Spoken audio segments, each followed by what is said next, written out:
This is going to be a basic run through, and we'll look at some specific images, and I'll show you my approach to this. So first of all, let's go and give you a little bit of background. Mike just said I was a public information officer for Santa Clara County Fire. So if you saw last week the image of the two tanker trucks burning, the reason that I got that photograph is because I was about 30 yards away, because I was part of the fire department and I was wearing full fire gear. And I ran in for 2 or 3 seconds and snapped a picture and then jumped out again. So that's how I got that cool shot. And but I worked for them for a few years, and then I started my own design, marketing, and photography agency in 1978. And I often get asked, what kind of cameras do you have or have you had? And so there's a list there. My first one was a Minolta, and there's an amazing story about that Minolta, only in that my brother bought it used, and he sent it to me when I was in college. And it had a 1.2 lens on it, f1.2. I had no clue what that meant. My brother had no clue what that meant. And but that lens was worth more than the camera by far. And that's why I took all the pictures of the fire, and while I was in the fire department, I took with that camera. And in future competitions, I'll show a few of those pictures as well. Then, not knowing that I shouldn't buy a Hasselblad 500C, I went out and bought one because I happened to have the money at the time. And anyone that's owned a Hasselblad knows that it's a very expensive habit. Each lens is very expensive, but it's a great camera to have. I also had a Cambo Master 4x5, I still have that. And then digital showed up, and the first digital camera was a DC-240 from Kodak, which is, almost no one was building digital cameras. Kodak owned all the patents, and they came out with one that was reasonably affordable. Sony DSC-828. If anyone ever owned this camera, or the 727, which was the predecessor, that was a really outstanding camera. Canon 7D, and now I have a Nikon D750. And I purchased that because of the pixel pitch. And someday I may give a class on talking about pixel pitch and some of the technologically advanced aspects of Nikon, Canon, any of the cameras actually, and why that matters. But we won't get into that tonight, but I just like to throw that out for fun.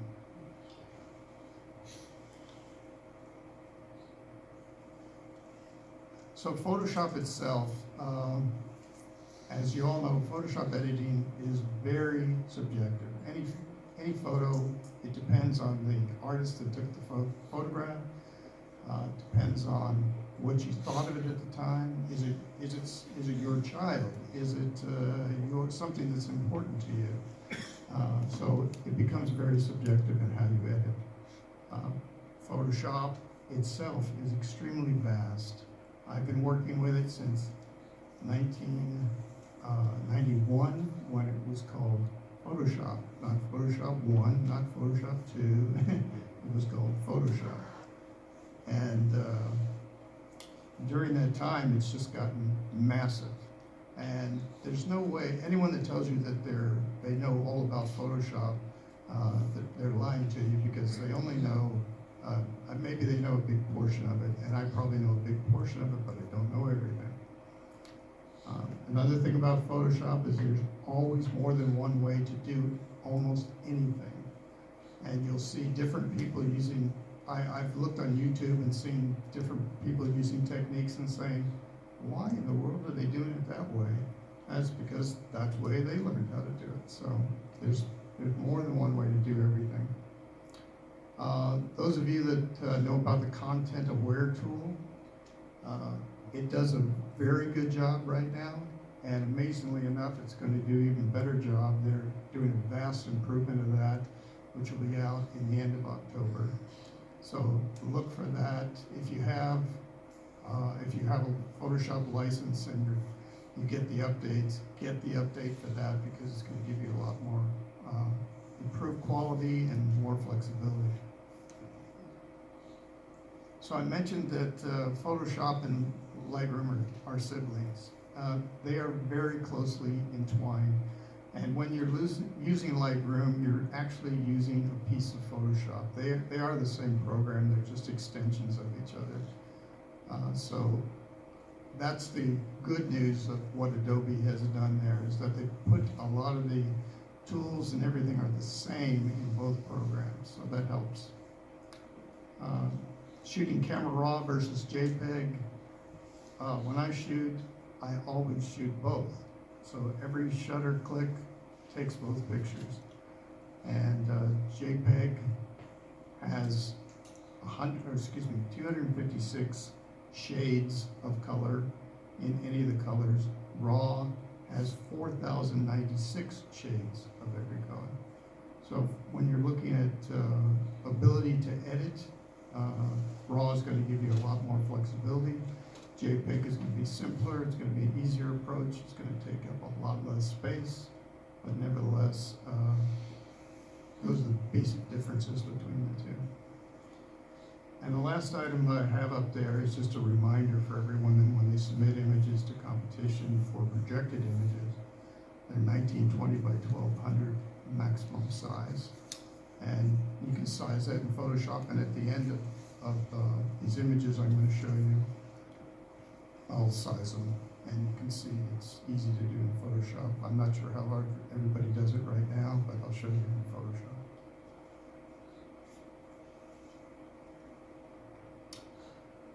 So I'm going to look at 3 images tonight. I've got a shot of the Bay Bridge. I've got a Milky Way shot that Camp Osage sent in. And then I have an image stack image that we're going to look at.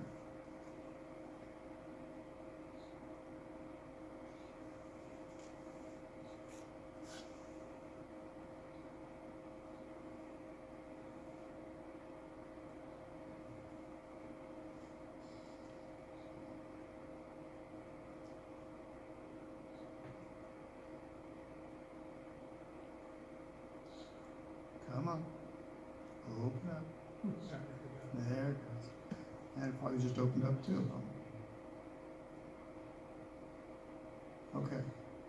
So I'm going to right click this Bay Bridge and I'm going to say open with Photoshop. And you'll be surprised at what you see here if you haven't used Photoshop in that way. I was supposed to have the program open already, sorry about that. But it opens up Photoshop, and then what's going to open up is Camera Raw. You see up there at the very top left, it says Camera Raw. And this should look very familiar to you Lightroom users. Was that a raw image? That's a raw image. Yeah.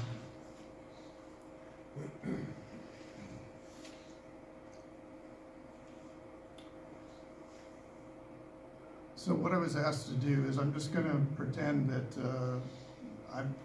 this is one of the images that I didn't use, so I just chose that specifically because I wanted to be able to just edit it from day one, and so that's what I'm going to do here. So typically the first thing I'm going to do is I'm going to take a look at some of the sliders to see if I want to change things. So if I go to black, obviously, I'm going to lose my highlight, and that's when I'm looking at the highlight at the tower.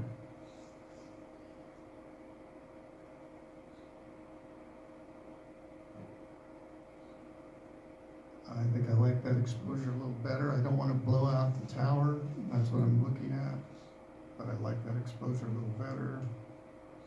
You can do quite a bit of contrast because it's a night shot. So I can add a lot of contrast there. I don't think I'm going to play with the highlights. I think they're okay the way they are. Can I ask a question? Sure. So what's the benefit of doing this here as opposed to later on in Photoshop? Well, I'm doing it, I am gonna do it in Photoshop as well. So I'm gonna do an initial evaluation of the image right here. And the benefit of doing it here is that all these sliders are in one place. In Photoshop, they're in multiple places. So I've got all this in one spot. I can mess with it. I can do whatever I want here. And this is my path. This is how I do things on a regular basis. So I always use clarity. I don't know how other people feel about it, but I always put in some clarity. And that should be enough. A lot of people use vibrance. I don't really use vibrance that often. And in this particular image, I think it's overkill personally. So back to that subjective situation. I don't use saturation very often either. I think I see way too many images that are oversaturated, and that's not the way I do things. So right now we're in this first step of camera raw. Eric, is there a before and after button? No, sorry about that. There is not. We won't be able to see that on this image anyway. I can do that with the next image. Are you using your histogram for the whites and blacks at all, or you're just No, going by and- feel? And I'm glad you asked that question because I wanted to bring that up. I think most people want to put their histogram up and use that as a guide. I avoid it only because I use my eyes as the guide. I know how black I want to go. I know how white I want to go. If I use a histogram, it's going to try to tell me. So I try to avoid that. And if you do it enough times, you're going to know that you're not blowing it out too far, or your blacks are rich enough. You're going to have those elements for you.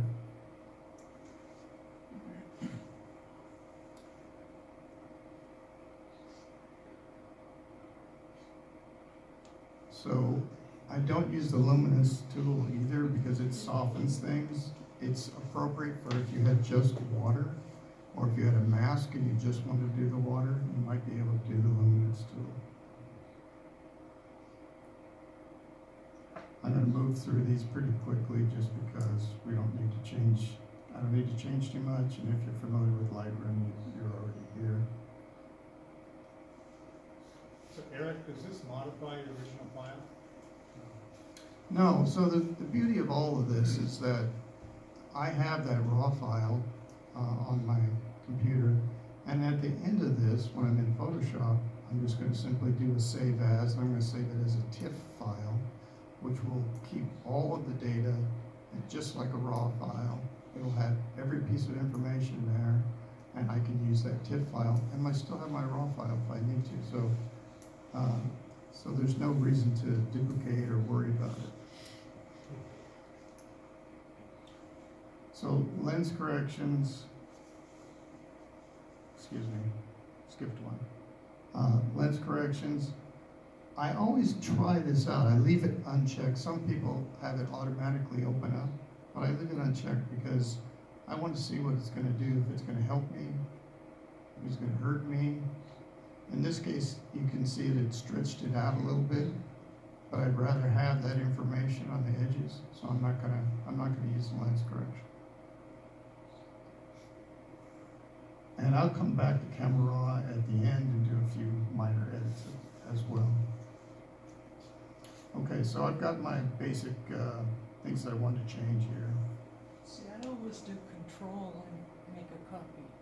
So I Yeah, no reason that I know of. I don't ever copy it. So as everyone can see here, we're now in Photoshop. And I'm going to use this tool over here, which is a selection tool, that square. And I use that a lot. And the first thing I'm going to do is this. I'm not going to create a grid to try to straighten this out. We can all see it, it's a little bit crooked. But if you look up top here, I've got rulers that tell me the size of the image and that sort of thing. And I'm going to bring down a guideline. And that guideline is going to be my horizon line. And now I'm going to hit Control T, which is for transform, and I'm going to correct that.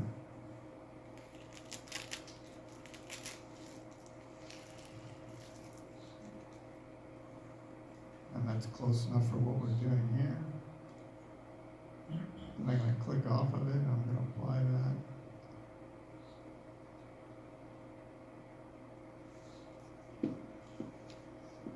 And then, of course, you're gonna have to recrop it. And I'm not gonna crop it perfectly, but I will just crop it some.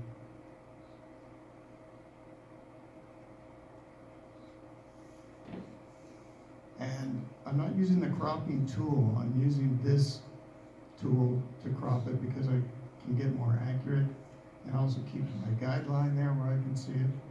So I go up to image, crop. And now I've got it cropped.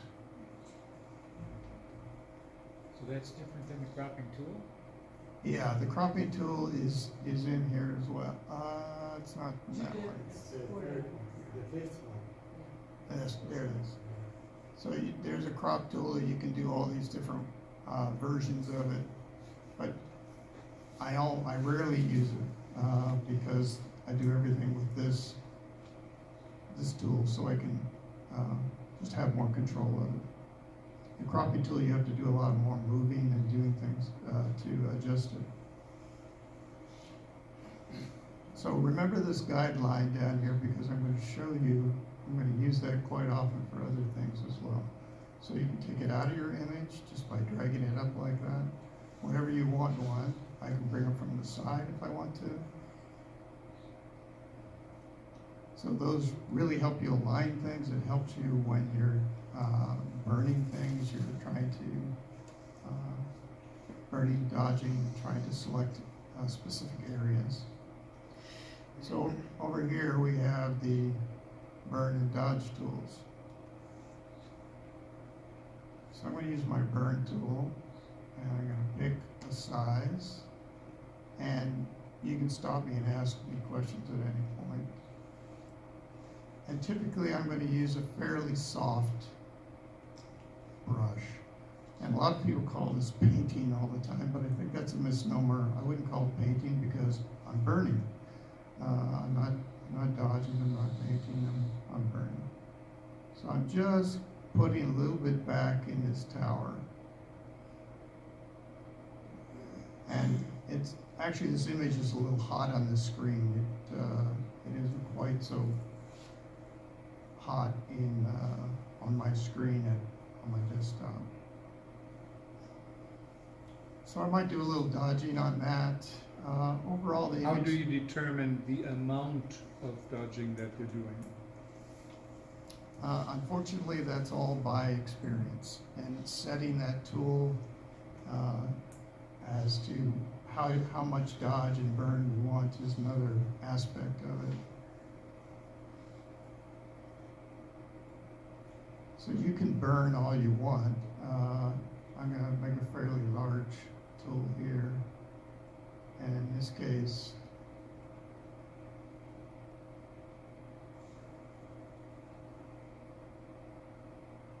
I'll make it even bigger. And it can get huge, by the way. So you can do large areas at one time, or you can do not so large areas at one time. And you just click off of it to give it, so I can just make sure that background's completely black if I wanted to burn it in a little bit. But as you can see, it pretty much is because you're not seeing any effect. So, Eric, when you say burn, you really are talking about just exposure, nothing else, just you're increasing the amount of exposure with that brush, or that circle.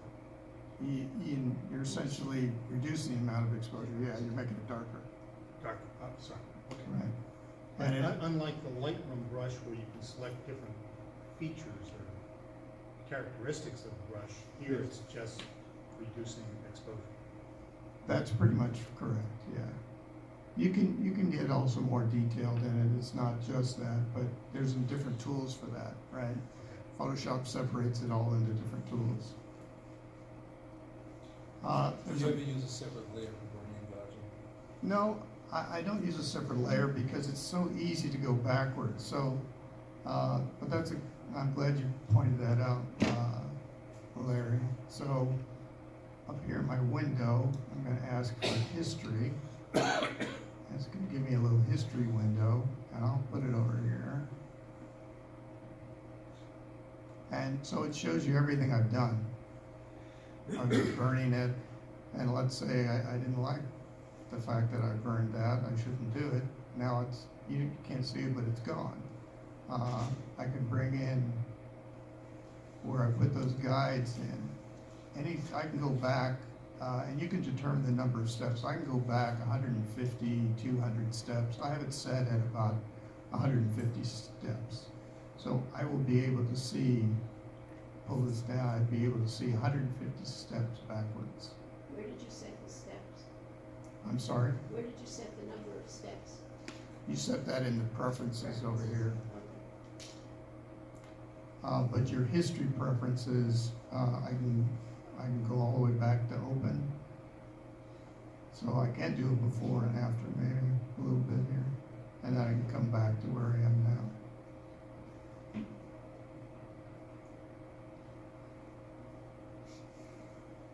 I would also probably do some selective sharpening. This is a sharpening tool. I'll bring that up to a size where we can see it. And the hardness on the sharpening tool, the harder you get, the higher the chance of having some pixelation. You'll get a little pixelation if you use it too hard. So I tend to keep it a little lower. But I could sharpen up that.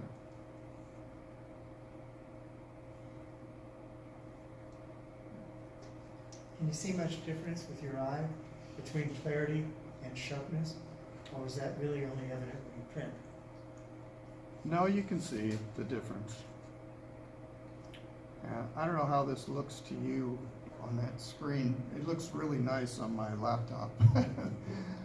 It looks, on the screen, it looks like it might be a little blown out right here, but on the screen, it's great. If you go back and forth in the history, you can see the difference in the sharpness.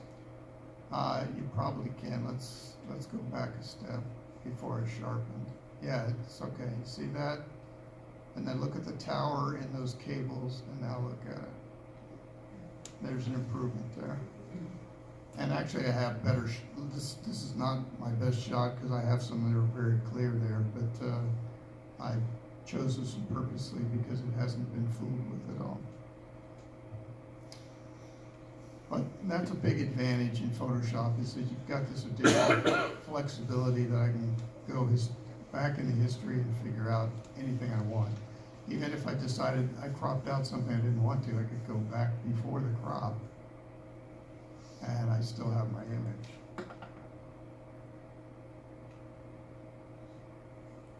So what I'm doing here to make it bigger and smaller, by the way, I don't know if you guys can use this, it's Control plus or Control minus, and that works in most programs, not just Adobe, to make it bigger and smaller quickly. All right, so I only have about 15 or 20 minutes for each image here, so I'm going to go back to here, and then I told you I was going to do image size. So let's say we're happy with this. I'm going to go to image size, and I'm going to choose pixels, and I'm going to choose 1920, and that's giving me 1223. Well, guess what? David's not going to be happy with that because it's too tall. I'm fine, this program is not. Yeah, okay. And if this worries you, you see it's 300 resolution, that means nothing. When you go to pixels, it's only registering pixels. Forget about resolution. We're not printing this. We're making it for projection, or we're making it for a thumbnail. We're not going to use it in any other way for the club, that is. So instead, I'm going to go to 1200.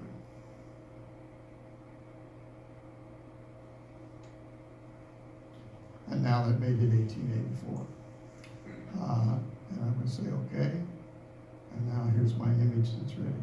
So now I would save this one.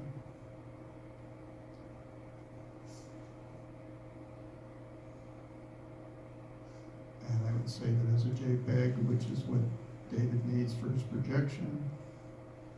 Oh, sorry, that was a stereo image, I don't want that. I have a lot of choices in Photoshop to save. Those are the choices. So I just went regular JPEG. And here's another one. What this slider, you could make it a very small image by putting it down here, but all it's doing is it's compressing that image tremendously. You're gonna get artifacts if you do that. So you want the larger file, baseline standard, which is fine, and then you just say okay. And I saved that file. I'm going to come back here, and I'm going to save it again. But this time I'm going to save it as a TIFF, which is going to be the last option.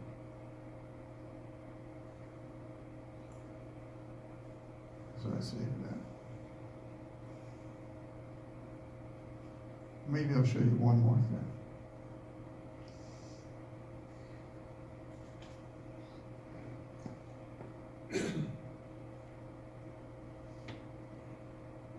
I have a picture of the moon here. And what I'm going to do is I'm going to put a feather on there, which is going to soften the edge of the selection.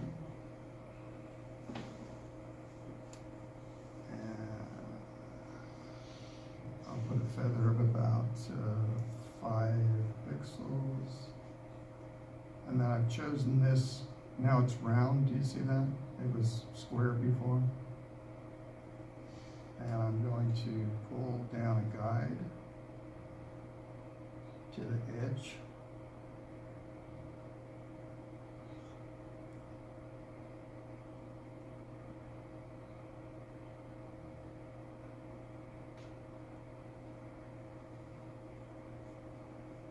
And you might ask why I'm creating a selection here, but why aren't I using a quick selection tool?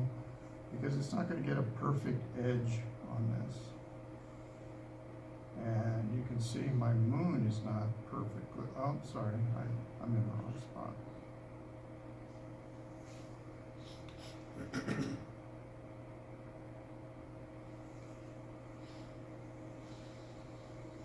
Okay, so that moon is not perfectly round, so I'm going to make it a little smaller.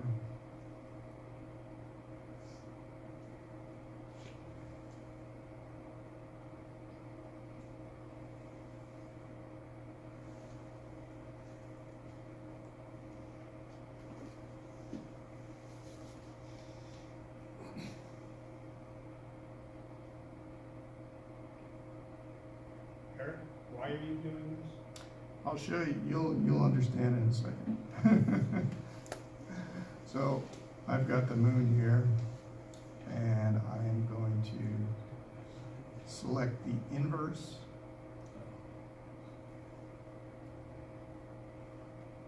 And I'm going to delete, whoops, I don't want that.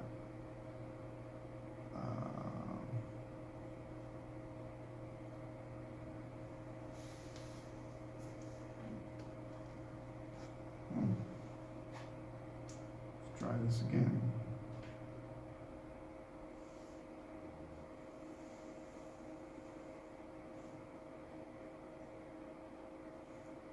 But according to the line, what you have inside the line is not what you have on the image as the moon. No, that's correct. Is that what you want? Yeah, Okay. yeah, the moon is not perfectly round. In my selection area, I brought in a little bit so that I can get something that's not quite perfect either. So it's fine for what I'm going to demonstrate.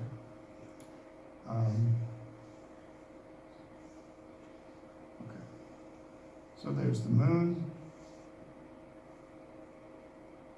And then I'm going to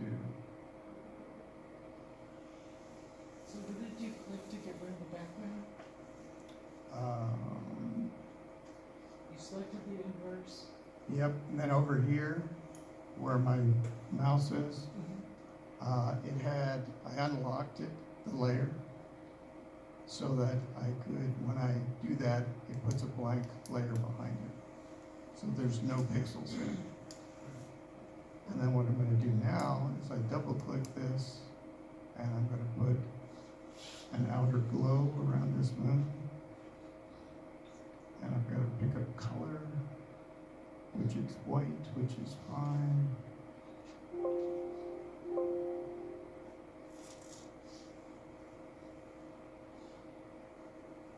And I'm gonna do a normal glow. And I'm going to do the size on this, which you're not gonna be able to see because there's no pixels back there right now. But let's make it 15, let's say.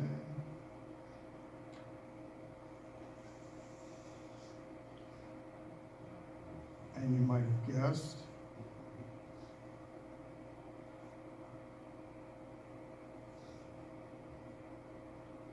I just put the moon in there. And now I can go to that layer again. And that outer glow. And I can add a lot more glow to it. And so we got a nice big moon there.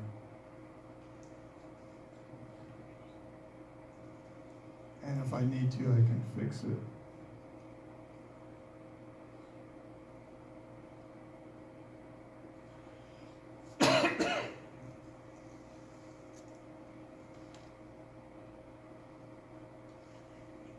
There's a super moon. Yeah, it's a very big moon. The only problem is you have no reflection in the water. We'll put it down there. But you can do whatever you want in that case. And now it's all, it's in layers over here. Yes, Did you just copy the reflection from the bridge, put it in the? I could. I would do that as a selection, so I'd use this tool again, and I'd do a soft, very soft edge. And I'm going to show you something that does that in the next image. So let's move on to the next image.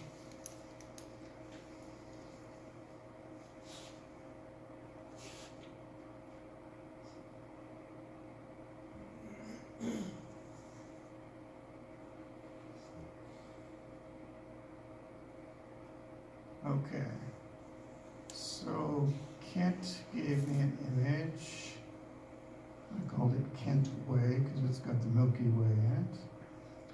And I'm going to open that with Photoshop. Are you really using CC 2015? You have it updated? 2018. With 1018? Yeah.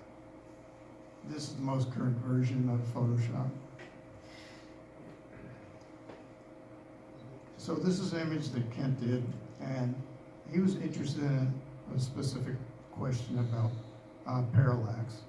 So this building down here, when we look at the next couple of steps, you'll see that it's distorted, and so we're going to fix that. So we're going to look at a few things here. Exposure, I think is just fine. Contrast with the Milky Way, you can always do a lot more contrast, in my subjective mind. Do you prefer to have it lying sideways as opposed to up straight up? Yeah, you know what? I learned this from the 4x5 camera world and also from the Hasselblad world initially. All my images were upside down, and it causes you to look at individual elements of the picture, not at the picture as a whole. Okay. And so I actually think that's a good idea to do that in many cases. I might play with this a little bit. Maybe I want the sky a little darker. Like I said, I always bring the clarity up. It came in with 22 automatically. I don't know why it did that, but I'll bring it up a little bit. Vibrance, I don't think we need. Saturation, I talked to you about. I don't really use that very often. Well, don't you already have vibrance? Yeah, there's already vibrance in there, so I don't know why, for example. You can't put too much in there, but I'll leave it there.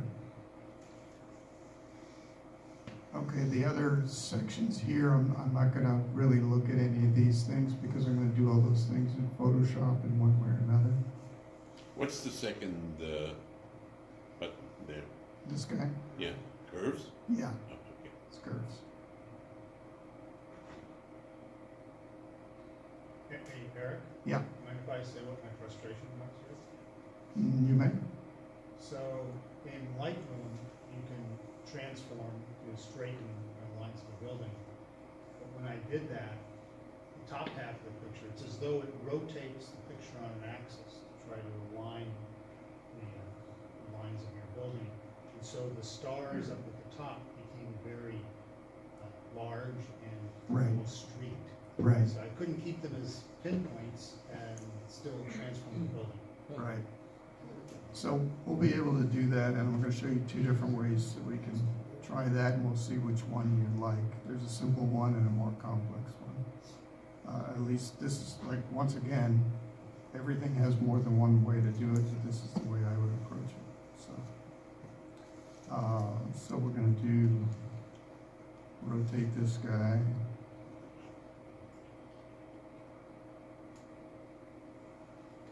And first thing I'm going to do is, Or Kent, can you point out what your frustration are? What are the things that you wanted to change? For example, there's something that looks like a oil derrick over there on the left. You can see the lines of the building, like the doorway and the windows, it's distorted because I'm using, in this case, it was a 20mm lens. And I wanted to straighten the lines of the building. And in doing that, Lightroom seemed to rotate the image such that the top half, very top, the stars became elongated and very smudged, and they lost their clarity and crispness. okay, so the first thing I'm gonna do is this is gonna be the simple version, so I'm gonna turn my extra layers off. And I did duplicate it in this case so that we could go back to square one, or almost square one, because I did a little bit in Lightroom. So we're going to work on this layer right here, this second layer. We're not going to touch the bottom layer. Turn that off. And so the first thing I would do is I'm going to try to do the easy way. I'm going to take this, I'm going to say Control T, which is transform, and then I'm going to do skew. And with skew, well actually, I'm going to back up a step, I'm sorry.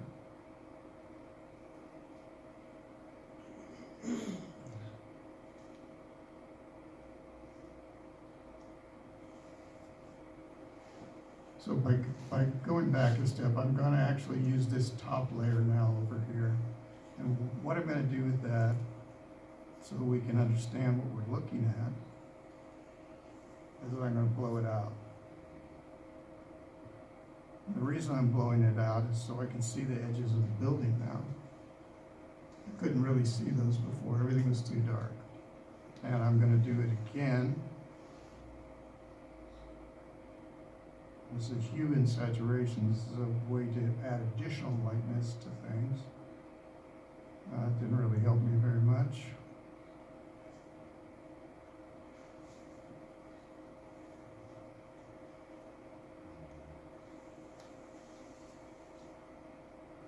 Okay, so this will give me an opportunity to see this image a little bit here, how it's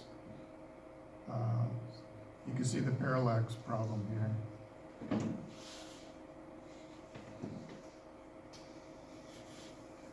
All right, so now I'm going to go back to this one.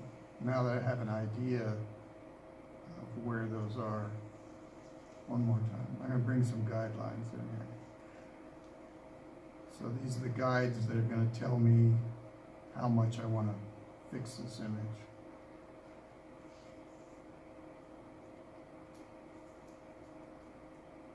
And your guides don't know what layer you're on, they don't care. So they stay there the whole time. Same thing with a selection. When these selections up here, it doesn't care what layer you're on, and you'll see why I said that in a minute. So Control or Command T, skew, and I'm going to stretch this puppy, and I'm going to stretch it quite a bit. And the reason I'm stretching it is so that I can get that building straighter. And I might bring it in a little bit too, at the bottom. Is that stretching your stars too much there, Ken? Well, it is stretching them a little bit, yes. Yeah, but not too bad. Okay, so we've got a good starting point here.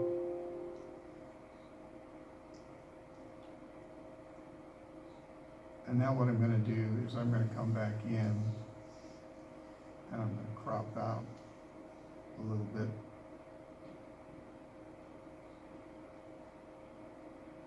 And once again, I'm not using the cropping tool, I'm using my visual tool here.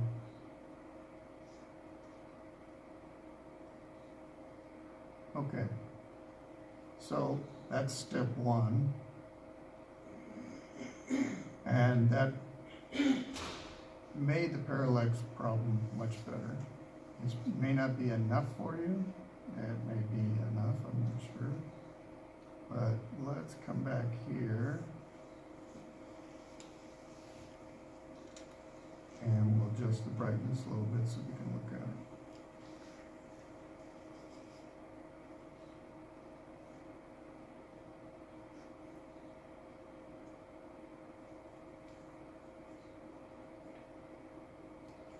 So that parallax isn't perfect, but it's much, much better.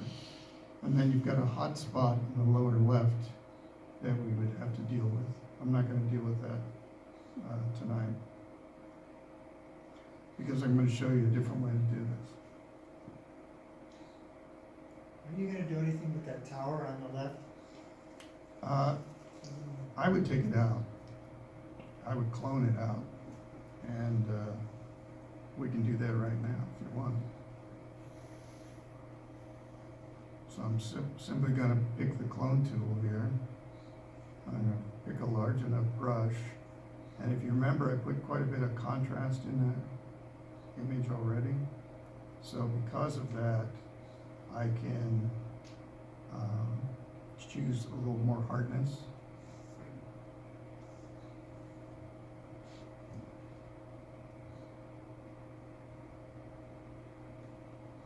And I'm going to take this area of the stars over here. And bye-bye tower. Aren't you normally better picking something closer to the tower to replace the images with? Well, you can see that color is a little bit off there. So yes, if I pick something here, but you don't want to pick anything that's going to repeat. So Right. maybe I could have picked something down here that would have been a little closer in color. That was my thought. Yeah. So it looks the same. Yeah, you could do that. One other little thing you could do here is create a new layer. And I'm going to take a little elliptical. I use my 5 I did here.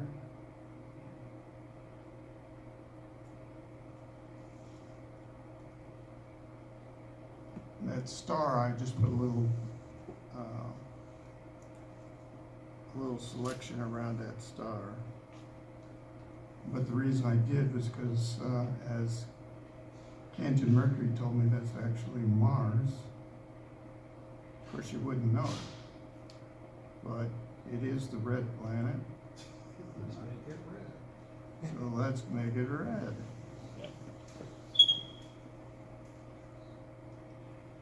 You make it angry too. Yeah. Oh, don't want to do that. I don't want to sample all layers there.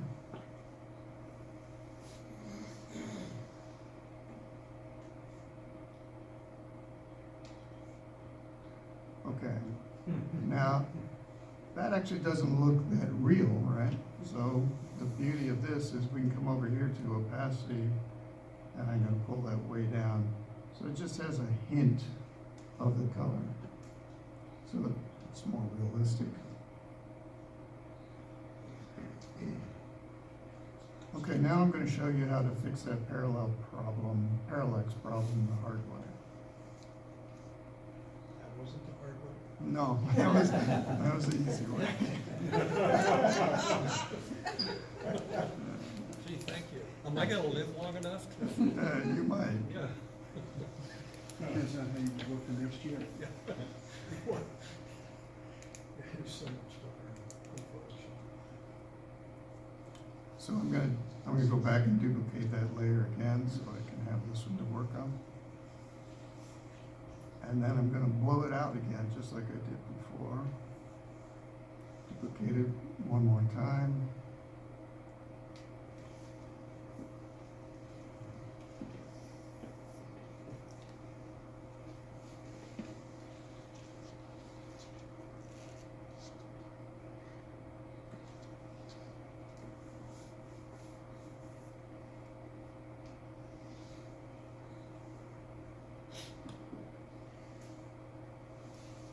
So normally, if I was on my desktop, I would be having this blown up to an enormous size for me.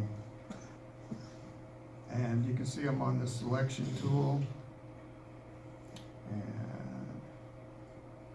I don't want to do that. So I'm going to get rid of that. Come on.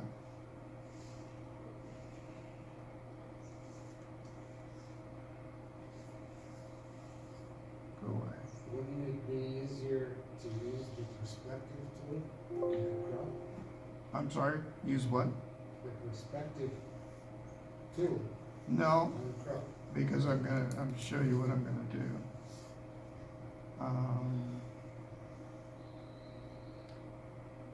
I'm going to give myself a feather of about 2 because this is very dark. If it was a very bright image and I wanted to be absolutely perfect, I would use a feather of 0. And I would select the edge of this building.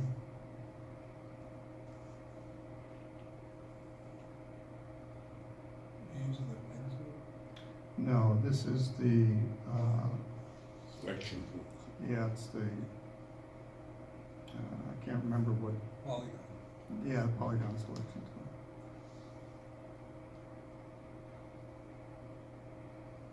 And you have to be careful of these guides because they'll get in the way. They won't let you make a perfect image. I should have moved that one out of the way, but too late now.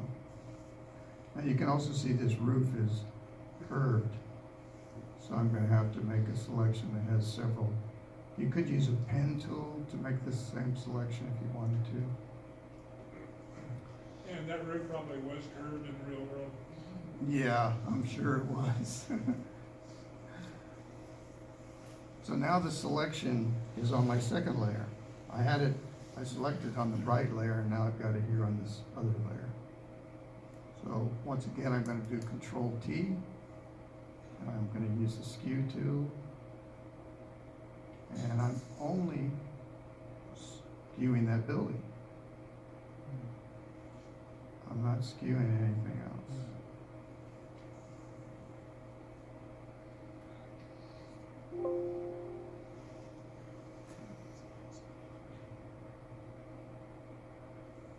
I think that was a lot better bet because you don't mess around with the stars at all. Exactly. Now what you'll see though is now you've got a new problem, right? I've deleted that. Area. So now what about the rest of my image? Magic. Yeah. So you can do a few things. You can cheat, and I'm not going to cheat, but you could use a content aware. Whoops, sorry. Go back. You could use a content aware tool, and you could go in and fill in all this stuff. You could clone it in. You notice you have a selection here, right? So I could do select inverse, and I could easily take my cloning tool. Whoops. Take my cloning tool.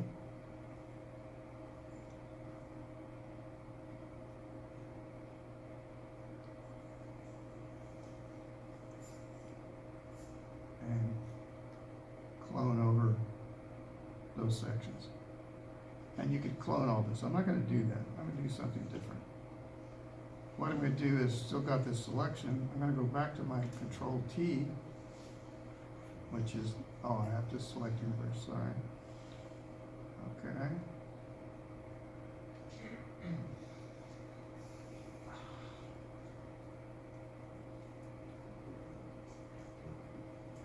Okay, so I'm gonna go back to Control T, and Kent, I'm sorry, but no one knows how big that building really is.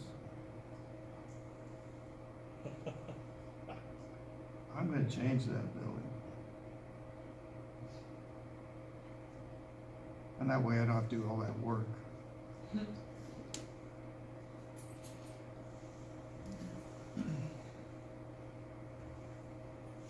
Okay, so I've got a little piece here that didn't quite work, and I can go back and clone that in.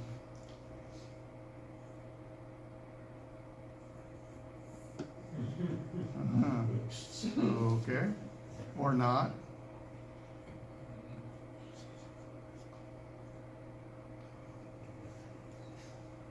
They put that Windows button right next to my Alt button that I want to use.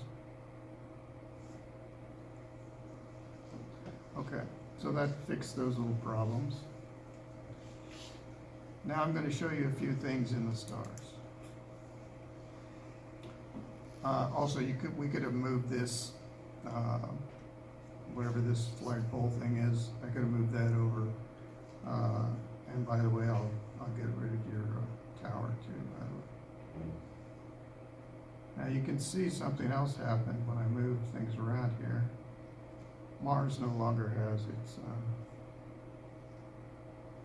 red color.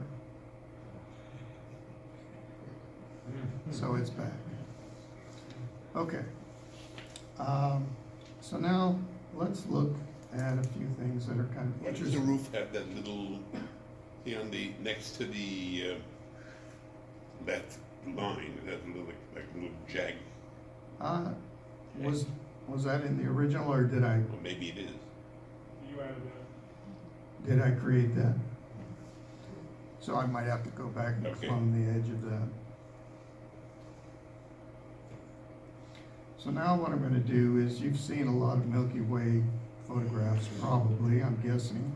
And if you have, you see people do all kinds of crazy things. They get crazy colors out of here and that sort of thing. Well, you can get colors in there, and that's not a bad idea. So I'm going to take this feather on this selection tool, and I'm going to make it big. And I'm going to come in here, and I'm going to take this section of the Milky Way,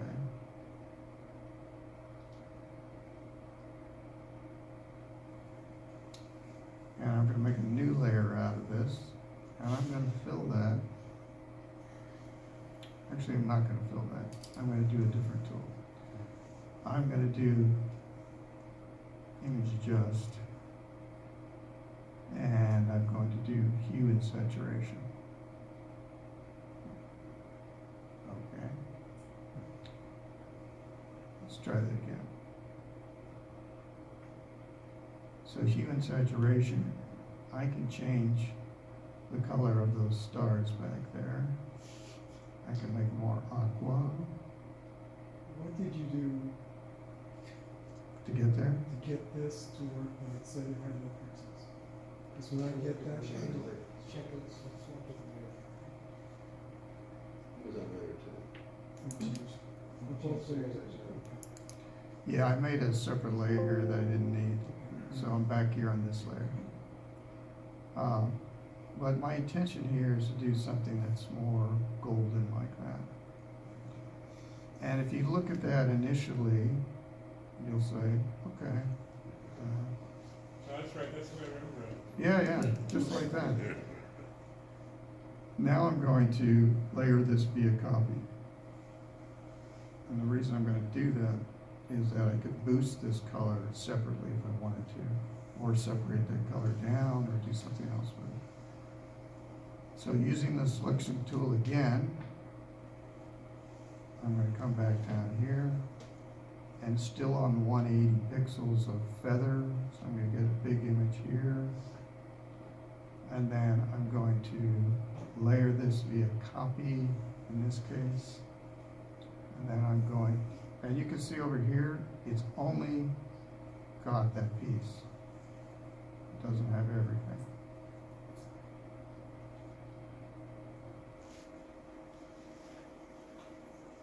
So now I'm going to do that middle section and do image adjust, hue and saturation. And I'm going to, whoops, take that back. It's down here.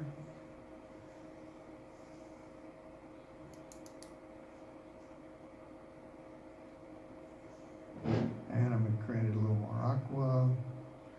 And the nice thing when it's on a separate layer like this, I can take that opacity just like I did for Mars and make it so it's almost nothing, or I can make it really stronger. So you can make that subtle if you want to, so that you can pretend that it was real.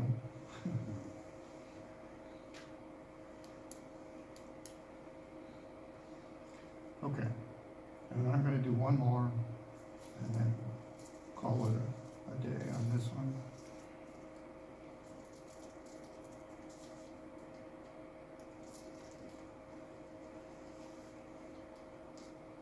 But you'll notice when I did it the hard way, there's no change to the stars at all, right? It was just strictly the building.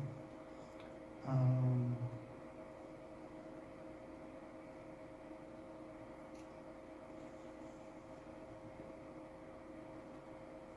I'm going to choose no, it's too much. Maybe a little magenta in there somewhere. And that's really strong, so I would kick that back. But it gives you much more interesting sky, and maybe a little too much, but for my liking anyway. But for demonstration purposes, it gives you an idea. That's the clown nebula. Yeah, the cloud nebula, or maybe that cabin's on fire. Okay, well, that's the parallax problem. Eric, before you leave this, Yes. have you ever tried to correct this image with the adaptive wide-angle filter? No, Larry, I don't know what the adaptive wide angle That's a filter newer, is. it is one of the new functions of and if you go, if you take out, if you go back to the original, I can walk you through it. Okay. It's actually pretty simple, and it basically does the same thing that you did without having to go through all the hassle of creating a pen thing. So just create a new base layer, Okay. okay, and then turn off all the other layers. Okay.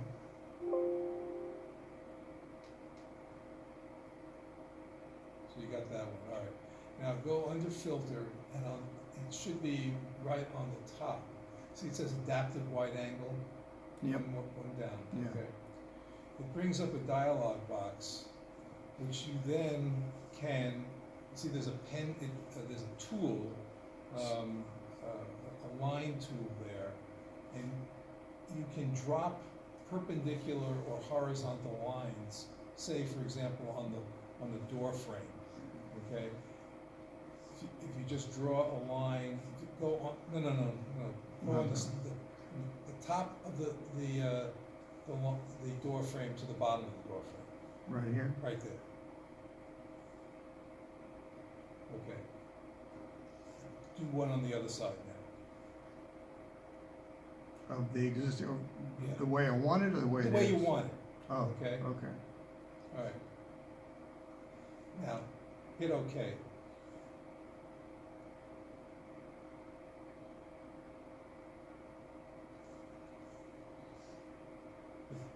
Now, clearly we didn't do this as carefully as Right. you would, but you notice how straight that gets, okay? Straighten out the doorway. Straighten out the some. doorway. Now you would go Mhm. back and you'd straighten out the windows, and you could straighten. If you made it lighter, you could see the edges of the thing. But it's a very, it's one of their newest filters, and it really works well. In fact, it's there. If you go back to to the thing, just open it up, the filter again, you can actually, it will tell you the adaptive, same, yeah. It's running it again. Yeah, it is. See where it says, you can actually type in the lens, how much of, what was your lens that you were using, a 20 millimeter lens, something like that. So it will help the calculations. So it really is a quite easy way of making some of these rather dramatic, Larry, where do you type in? you see where it says auto? Oh, Okay, correction, I think it's right next to that, my eyes aren't that good, but you can see whether it's, you can leave it in auto or perspective, or if it's a panoramic, there are just different ways of handling it. But this is a very useful tool, it's just a question of drawing some lines and you get things straightened out. Okay. It's relative, I think it's only been in the last updated version. And so I will open up, actually.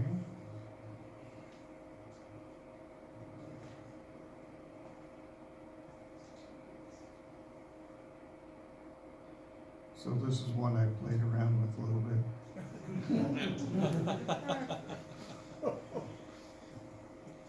So we have Mars has got some light, and so does this guy. All right, we're going to look at focus stacking, and we're going to play with that a little bit. And how are we doing on time? Can somebody tell me? It's only 8:36, not 11:36. Okay. You're on Eastern time or something? Yeah, I don't know why my laptop is that way. But... Okay, so we'll get rid of these.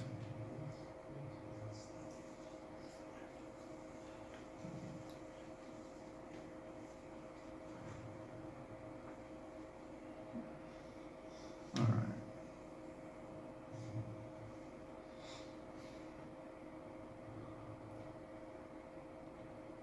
So there are several different ways to approach focus stacking as well. So you need multiple images, and if you have multiple images, then you can select those, and there's an automated way to do image stacking, and then there's a few more complicated ways to do it as well. So we'll do at least one of them. And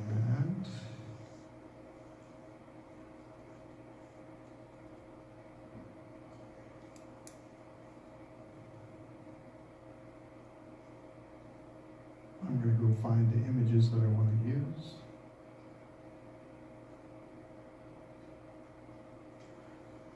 And believe it or not, this is Bean Hollow, but it's a different beach if you went to the Bean Hollow, because I got there a few minutes late and didn't see you guys, and so I went to the southern Bean Hollow as opposed to the northern Bean Hollow where you guys were. Now, what they say to do is this, see this is checked, blend images together. So in the easy way, you leave this checked, blend images together.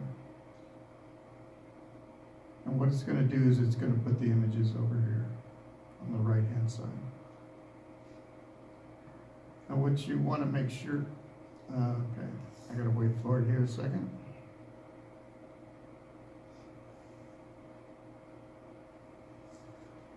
So it's going to stack these up, and what you want to make sure you have is, turn these off, is that you want the image in the foreground to be at the bottom. Hello?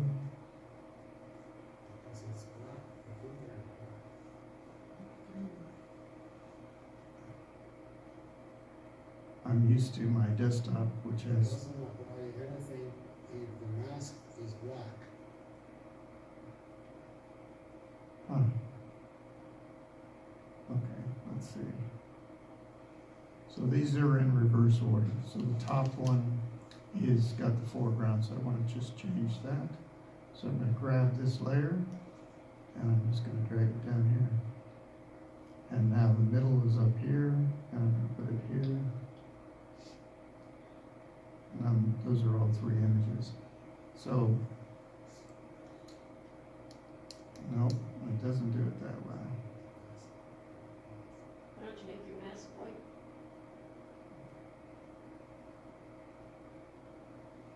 That's the foreground. I'm not getting the background images, or the middle or the background now. Make the mask The mask is black. Well, I'm not then supposed, they'll show. yeah, it's not supposed to have a mask at this point. Okay. Okay. All right, so this is the image that's on top.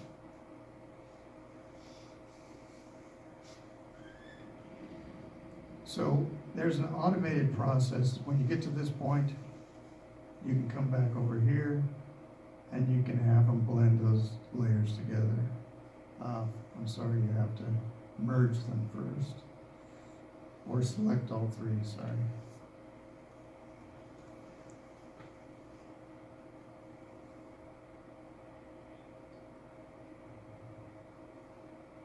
And it'll auto blend those layers. You have to make sure you have stacked images, not panoramas, and seamless tones and colors.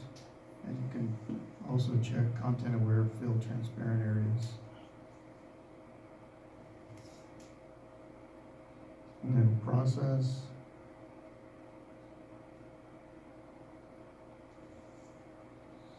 Okay, so it gave us a pretty good image. Now I'm gonna blow up a few things and show you a few things. Hey, Eric, Yeah, so you only have 3 images there, which I know is a small number for stacking, but yeah. if you had in your taking the photos, you had a section that wasn't in focus between, there wasn't overlap in focus, what does it do? It's gonna keep the fuzzy part, yeah. If you had objects that were easily discernible, I specifically chose this because these are all very similar shapes. But if you had shapes that were not, and they were easily discernible, then it would ignore the fuzzy ones. And, which is pretty amazing to me, but. So, as I showed you, it's not perfect. You can see it looked pretty good on the small, but now you can see all this soft image in here on this particular spot. So that's why I said this is the easy way to do image stacking. And even if you did 50 images, chances are you're gonna get 1 or 2 spots like this that you're either gonna have to go in and clean up, or you have to go back to the layers and try to figure out another way to adjust it. So the hard way to do it is to use these layer masks. It generated these layer masks automatically. So I'm going to turn those off, turn off the main image, and I'm going to go back to these masks. And I have to unlink them because they're all hooked together right now. And I'm going to go to this mask because that's where my fuzzy spot is. Well, part of my fuzzy spot is there, not all of it. So let's see. So it's definitely there. And it's partially there too, so it put it into 2 different locations. So what you can do is you can come back to the mask. And I'm gonna click on this mask. And you can see that it's got black and white on it. So the black is the part that it's made a mask of. All this that you can't see here. And why did it leave this spot? Who knows? Because it's making its own choices. If I was doing this, I would manually make all these masks, but that would take probably an hour to do, so we're not doing that tonight. But I would go in and take each one of my images and make a separate mask for it and do a detailed mask for every single one. So that this is working with the automated masks. So what I'm going to do is I'm going to go in here and I'm going to get rid of some of these things. So I'm going to take the eraser tool, if I can find it. Right there, up, one up. There you go.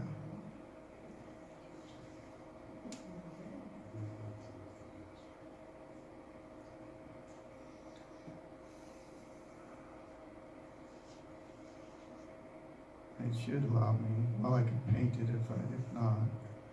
You have to use the eraser tool on the image. You can't use Oh, it you're on the right, I'm mask. sorry. You're right. It's just easier to paint the mask. Yeah, I'll just paint the mask instead.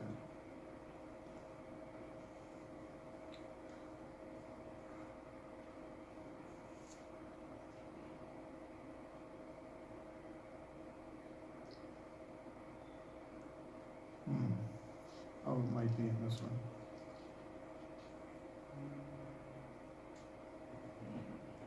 Okay. So I'm gonna paint this, and it's clarifying it a little bit. If you can, I don't know if you can tell, but I can. So it's looking better.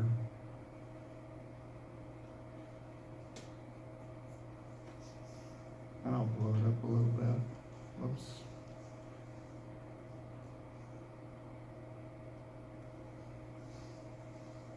So as I paint it, it's improving that somewhat. And you can do that for each layer until you find yourself in the right position. Now, it could be that I'm gonna take things out I don't want here, so that's gonna make it softer. So that's a Control Z, takes that away. Okay. I'm not gonna play with that anymore, but you get the idea of what image stacking is all about. And there's a lot of ins and outs to it that you can perform in your own time. And there's some great YouTube videos on image masking out there, so that you might want to take a look at those too.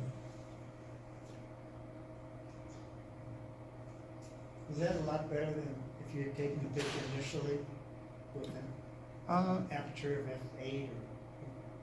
Yeah, because you're not going to be able to get that as much range and as much depth with that, especially when you're shooting raw and you're going to put all these together.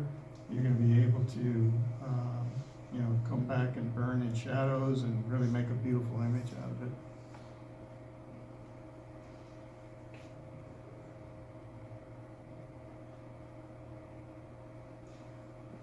So if you want to take a look at these, there's a guy online on YouTube. His name's Ilya Locardi. And if you haven't seen Ilya's work, you need to look at Ilya's work. He's mostly a landscape guy. He's been in Iceland, he's been everywhere. And these YouTube videos are fantastic to watch. They're probably 30, 40 minutes long. He takes you to on-site when he shoots the shot. He talks about how he's composing it. He talks about what f-stop he's using. He's talking about everything. And then he goes back into the darkroom or back to his desk, and he shows you exactly step by step how he's going through and how he's increasing clarity, everything that we're seeing that I showed you today, plus a lot more. And he has a work flow that's similar to mine, so I really appreciated that. But the biggest thing is that he has a lot of great information there for you, and he has probably 9 YouTube videos up there. They're all free. You just click on them and watch them. And lots of good technique. It's all Photoshop. He does a little bit of Lightroom, but mostly Photoshop. And if we have questions, I'll take those now. Thanks.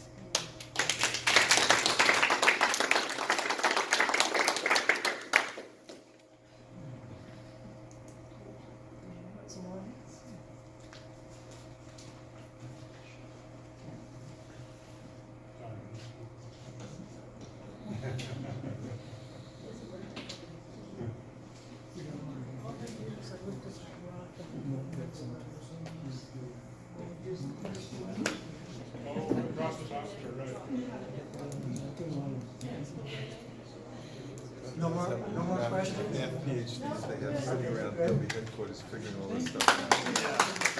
Let me just make a quick announcement that our next program is going to be by Charles Ginsberg, who's going to talk about macro photography.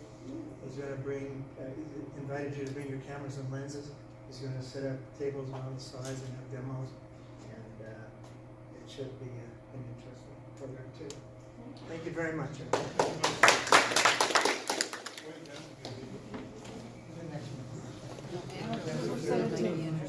Yeah. I tried using other programs for. I know, it's when I get home and try.